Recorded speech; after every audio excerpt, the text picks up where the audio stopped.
बिस्मिल्लाहिर्रहमानिर्रहीम। अस्सलाम वालेकुम। आप देख रहे हैं यूट्यूब चैनल आम सी बातें।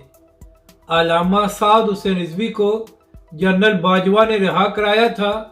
तहरीक लब्बैक के सरबराह का प्रेस कॉन्फ्रेंस में जवाब।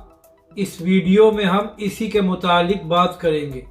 नाजरीन कराम, आज से ठीक एक साल पहले अल्लामा साद हुसैन रिजवी 8 महीने की गैर कानूनी जेल काट कर रिहा हुए थे, मगर इस रिहाई से पहले तहरीक लब्बैक पाकिस्तान के 40 से ज़ायद कारकुन शहीद हुए थे और सैकड़ों कारकुनों को जख्मी किया गया था।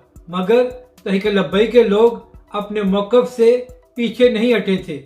इसके बाद मुफ्ती मुनीब रहमान साहब ने हुकूमत और तहरीक लब्बैक के दरमियान मुज़ाकरात कराए थे, जो कामयाब हो गए थे, जिसकी वजह से तहरीक लब्बैक और हुकूमत के दरमियान तमाम मामलात तय पा गए थे। मगर नाजरीन कराम, मुसलसल एक साल से तहरीक लब्बैक के मुखालफिन ये इल्ज़ाम लगा रहे थे कि तहरीक लब्बैक पाकिस्तान इदारों की बी टीम है और अल्लामा साद हुसैन रिजवी को रिहा कराने में आर्मी चीफ ने अपना किरदार अदा किया था।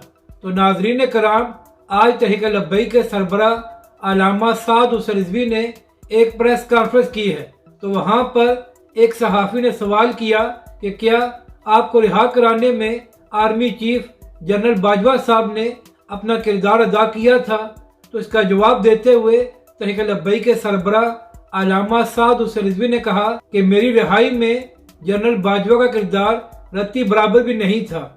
अल्लामा साहब ने कहा कि मुझे मेरे कारकुनों ने रिहा कराया था। यानी कि तहरीक लब्बैक के सरबराह अल्लामा साद हुसैन रिजवी ने उस सहाफ़ी को जवाब दिया कि मेरे कारकुनों ने अपनी जान कुर्बान की, हुकूमत का हर जुल्म बर्दाश्त किया, मगर तहरीक लब्बैक पाकिस्तान अपने मौक़िफ़ से पीछे नहीं हटी थी। और यही वजह थी कि उस वक्त की हुकूमत घुटने टेकने पर मजबूर हो गई थी, जिसकी वजह से तहरीक लब्बैक के सरबराह अल्लामा साद हुसैन रिजवी रिहा हुए थे।